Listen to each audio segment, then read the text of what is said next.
My mother-in-law yelled at me, saying I not only make our son do chores and take care of him, but now I'm trying to get our money too. She called me lazy and said I only bring in $700. I felt scared as she pointed a knife at me. It hurt my feelings a lot. I was doing all the work and looking after the kids because my husband didn't have a job. I couldn't take it anymore. I left everything and took my child to my parents' house. My name is Emily. I'm 23 years old, and I live with my husband, our child, and my mother-in-law. My husband, Richard, was popular in high school. He was good at soccer and was the student president. Everyone admired him. He came back to our town after getting a job and asked me out. We started dating seriously after a few dates. Even as an adult, he was still the handsome, impressive guy I fell for. After I finished vocational school, I found out I was pregnant. It was a bit unexpected, but I thought I could have a happy life with my child and Richard. But things got tough when we talked about life after getting married. Why don't we move into my parents' house after we get married? Richard suggested. But I want it to be just us three with our child, I replied. But won't it be expensive to live on our own? He asked. If we stay with my parents, we won't have to worry much about money. And if we both work, we can afford our own place, right? I reasoned. Well, about that, my income this month isn't great, Richard admitted. How bad is it?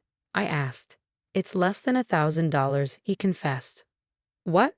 Why is it so low? You told me you were working at an IT company, I exclaimed. I quit that job. Now I'm making money at the casino and doing part-time work, he explained. At a casino? Why would you do that? I questioned. After just 1 month, he quit his job. If you're okay with paying for everything, we can live in an apartment, he said casually. His lack of enthusiasm made me worried. Was I the only one excited about our new life? See my concern? He gripped my hands tightly. It's just temporary until I find a new job. I'll make you happy, Emily. I'll take care of all the chores and our child until then. Believing his promise, we got married and moved into his parents' house. After giving birth safely, I was determined to work hard for our son. Both Richard and my mother-in-law seemed happy, and I looked forward to our future together. But even after our son was born, Richard didn't help with chores or taking care of our child. Instead, he spent his days at the casino. After going to the casino again, what about helping with the chores and taking care of our child? I asked, reminding him of his promise. Don't tell me what to do, Richard suddenly shouted back at me. Confused by his outburst, my mother-in-law came into the room, having heard the argument. What's going on here? She asked. I'm busy with work, and she's asking me to help with chores and taking care of the child, Richard explained. What?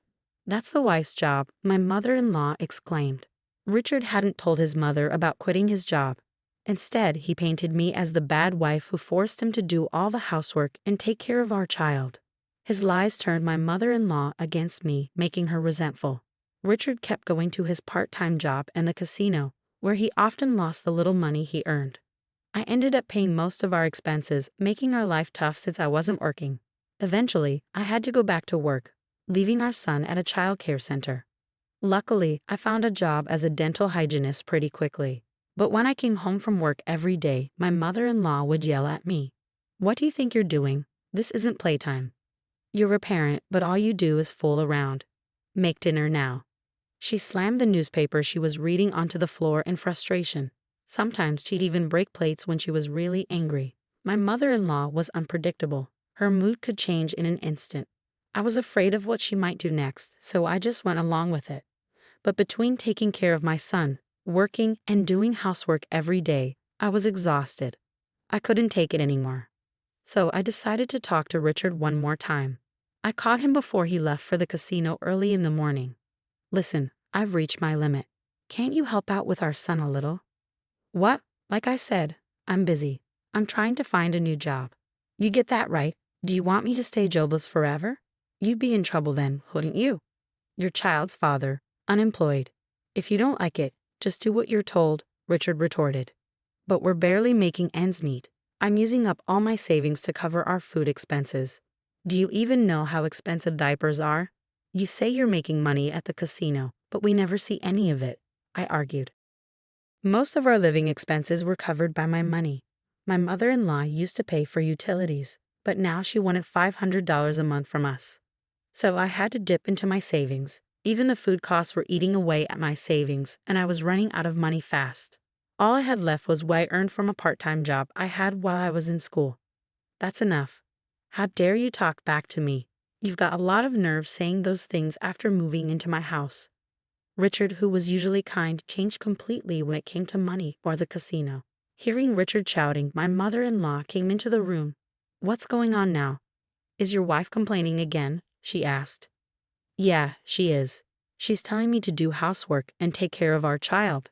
And she wants me to help with the living expenses. Can you believe her audacity, mother? Anyway, I'm off to work now," Richard said as he left. Once he was gone, my mother-in-law's expression turned sharp. "You've got some nerve, expecting us to take care of your child and do the housework while demanding money from us. You should be ashamed." "It's not like that. I'm not making demands. Life is just really tough without a little help," I tried to explain. "You must be wasting money, aren't you? Careless with finances," my mother-in-law accused. She didn't understand the situation at all. She didn't know that her own son was unemployed and spending all his time at the casino. I was told to keep quiet, but I couldn't hold back anymore. "Do you know that Richard isn't earning anything? He's unemployed because he quit his job." "What are you saying? Richard has always been successful. Sure, he didn't pass his college entrance exams, but he got a job at a reputable company," my mother-in-law insisted. "He quit that job after just a month. Now he's always at the casino. I can't manage on my savings alone. It's not fair," I pleaded. "Don't talk nonsense." My mother-in-law refused to believe me. Her son, who had always been successful in sports and studies, was her pride and joy. She couldn't accept that he was now unemployed and wasting his time at the casino. Her face turned red with anger, and she stormed out of the room. When she returned, to my horror, she was holding a knife. "What are you going to do? Please, stop." I stepped back, holding my son close. My mother-in-law advanced towards me, knife raised. "I'm tired of your insults towards my son. Having a wife like you is ruining Richard. You're a lazy parasite living off a measly $700. Get out of this house." Her harsh words made me break into a cold sweat. I feared for my son's safety. Seeing my fear, my mother-in-law seemed satisfied and lowered the knife. "Good, you understand. We don't want parasites like you here. Just stay quiet and do your chores," she said before leaving the room. Feeling the tension lift, I collapsed to the ground. My son started to cry, sensing something was wrong. I held him close, stroking his back, and made a decision. We couldn't stay in this house any longer. It was unbelievable that someone could threaten with a knife so casually. She didn't even seem human. Until now, I had been swayed by Richard's sweet words. After every argument, I used to think I needed to support him, that he would fall apart without me. But I had reached my limit. Above all, I had to protect my crying son in my arms. I couldn't raise him in this house. I decided to leave the next day. In the morning, my stern-faced mother-in-law spoke to me. "Emily, get ready for my husband's memorial service next week. All our relatives will be there, so everything must be perfect." Without waiting for my reply, she left for a neighbor's house. Next week was my father-in-law's memorial service. Richard and my mother-in-law had been planning a big feast and reminiscing about him. I was supposed to handle all the preparations, but I wasn't listening anymore. As soon as they left, I quickly packed our things and fled my in-laws' house. I didn't have much, just clothes, my son's toys, and diapers. When I got back to my parents' house, they were surprised. But when I told them everything, my mother cried and hugged me tightly. My usually calm father was very angry and told me to rest at home. Then that evening, the phone rang. It must have been Richard, wondering why I hadn't returned to make dinner.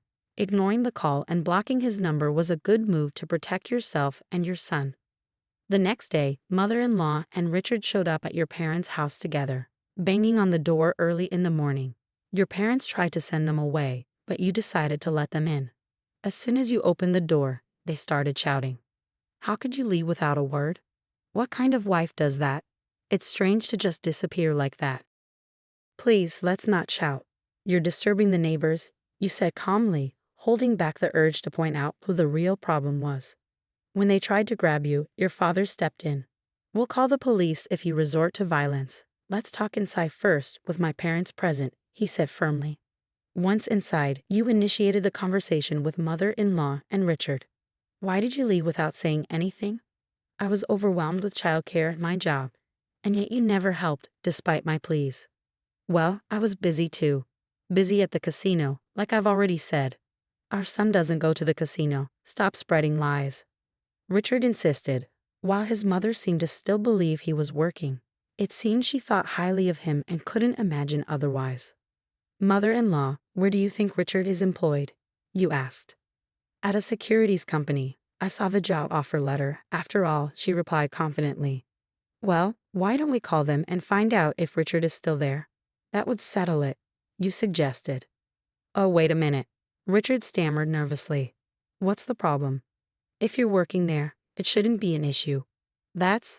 Ignoring Richard's discomfort, you dialed the securities company on your phone and switched to speaker mode so everyone could hear. You asked if Richard was working there. That individual resigned several years ago, if memory serves me right. He was with us for just about a month, came the response from the other end of the line. The words from the phone left mother-in-law speechless. Richard was looking down, his fists clenched. Did you really quit? Why? She asked. Because it was frustrating. Everything was just grunt work, and the boss would yell at me for the smallest mistakes. It felt like harassment, Richard explained. Richard, why didn't you tell us what you've been doing since? You asked. I'm job hunting, he replied vaguely. How many years have you been job hunting? You don't seem to be getting any offers. Tell me, how many companies have you applied to so I can verify? You pressed. Well, there aren't any good job offers. When a good company comes along, I'll get a job, Richard said confidently. You seem very confident in yourself. By the way, you're working part-time now, right? How much did you make last month? You questioned. 700, Richard admitted reluctantly. 700? Didn't you tell me that Emily could only earn 700 and couldn't support herself? So you were the one supporting her? You questioned, realizing that Richard had misled his mother about your income. In reality, as a dental hygienist, you earned at least $2,000. Mother-in-law, now knowing the truth, blushed furiously as she glared at Richard. In response, Richard became extremely angry. Why do you have to do this? This is all your fault, making me look like a fool, he exclaimed, clearly hurt and embarrassed. He hit the table hard. You shouldn't reveal things like this in public. It's defamation. If you want to sue, go ahead, but I'll sue you for threatening me with a knife too. Besides, lawsuits aren't free. Do you have the money? You countered, standing up for yourself and refusing to be intimidated. At that, Richard clicked his tongue, likely realizing he had spent all his earnings from the casino. As mother-in-law was in shock after learning the truth about Richard's unemployment, I decided to lay it all out for her. I've been the one earning all our living expenses. When we got married, Richard promised to take care of the housework and childcare instead of me working. But after we got married, he didn't do any of it. That's different from what you heard, I explained. It seemed mother-in-law had simply believed whatever Richard told her, right? She had gotten upset when I asked for help with the chores and childcare. She even pointed a knife at me and told me to keep quiet and do my housework. I could see her face turning pale as she stood in front of my parents, being called out for her behavior. Mother-in-law, you haven't contributed anything to the household either. We've been living off my income this whole time. I have no intention of continuing to work for you, so I want a divorce, I stated firmly.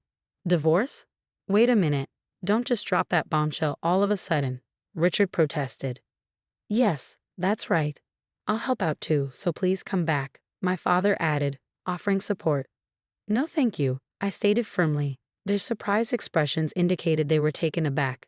I, who had always given in after being yelled at or begged persistently, had clearly refused this time. I don't want to live with someone who threatens me with a knife just to get their way.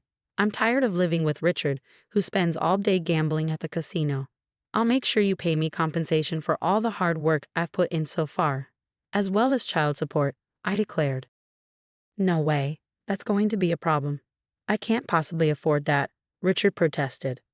Well then, stop gambling and start paying, I retorted. But I can't do that. I don't have a job, Richard admitted. I was appalled by Richard's lack of understanding. You don't have a job because you're too picky about what work you do. Do you have any desire to do whatever it takes? There aren't many companies out there that would hire someone without qualifications or experience. Don't take society for granted. Many people work hard in difficult situations to earn a living. Yet people like you, who quit their jobs on a whim because they got angry or didn't enjoy it, no one will want to hire them. He keeps saying he'll find a job someday, but at this rate, it's unlikely. I'll contact you through my lawyer about the divorce proceedings. Please do not contact me from now on, I stated firmly. What? How selfish. What's going to happen to us? Richard protested. At my words, mother-in-law flared up in anger. I put on a deliberately puzzled expression and responded to her hostile words. I don't know. Maybe you should figure out how to earn a living on your own, you heartless woman. Heartless? I don't want to be called that by you. Remember when you called me a parasite living off a measly $700 per month? Remember when you said that to me, your daughter-in-law, while holding a knife to my throat? By the way, the lazy person making $700 a month is right next to you. Are you not telling him to leave? I confronted her. As I spoke, mother-in-law started shaking with rage. Maybe I went too far. She leaned over and grabbed my collar. Stop it. I told you I will call the police if you lay a hand on her. My father forcefully pulled her off of me, but she was too riled up. So not only threats with a knife, but physical violence too. How barbaric. Don't you think it's better not to compound your crimes any further? I said, ignoring her resentful glare, and turned to Richard. I used to believe you would change, but I'm giving up on that now. I need to protect our son.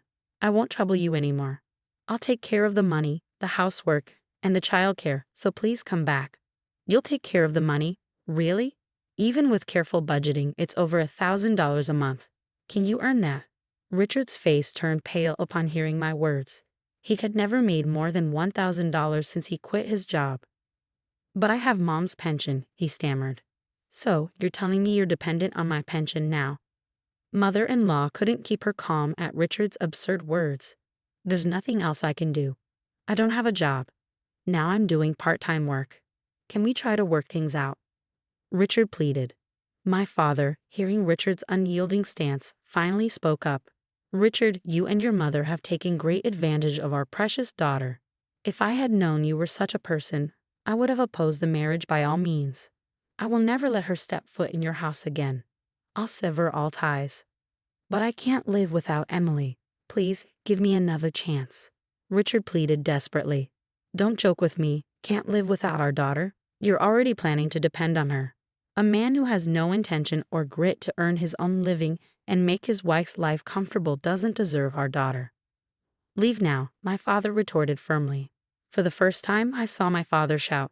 It sent chills down my spine and seemed to shake Richard and mother-in-law as well. Richard was kneeling, his head bowed. It was a stark contrast to the charming image I had of him during our college days. Please reconsider. I beg you, Emily, Richard pleaded once more. But my parents wouldn't budge. They were fed up. I don't want to be treated like a slave by you two anymore. Please don't involve me in anything from now on, I explained to Richard and mother-in-law. As soon as we kicked them out of the house, we locked the door. For a while, they banged on the door and shouted. But as soon as a passing police officer addressed them, they ran off. Later, I heard that Richard was cut off by his mother and kicked out of the house. Now he's living in a rundown apartment, surviving on part-time work and struggling financially. Apparently, due to his short temper, he doesn't stick to one job for long and keeps switching between part-time jobs at convenience stores, construction sites, and so on. He's barely making ends meet. In order to pay me compensation and child support, he's juggling multiple part-time jobs and is unable to look for a full-time job. There were rumors that he's still going to the casino and may even be in debt. But I'm not interested. News of Richard's downfall spread quickly among our high school classmates, and I received numerous sightings and information about him. It seems that the neighbors have witnessed mother-in-law kicking Richard out and their frequent arguments. His unemployment and the fact that he was left by his wife became public knowledge. She must be feeling extremely embarrassed after boasting about her son all the time. She hardly ever leaves the house now. With the help of my parents in doing the housework and raising my son, I continue working. I now have more free time to spend with my son. I don't need to leave him at the child care center since my parents take care of him. So everything has been great. I wish I had divorced sooner. From now on, I'm going to cherish the time I spend with my son and watch him grow up closely.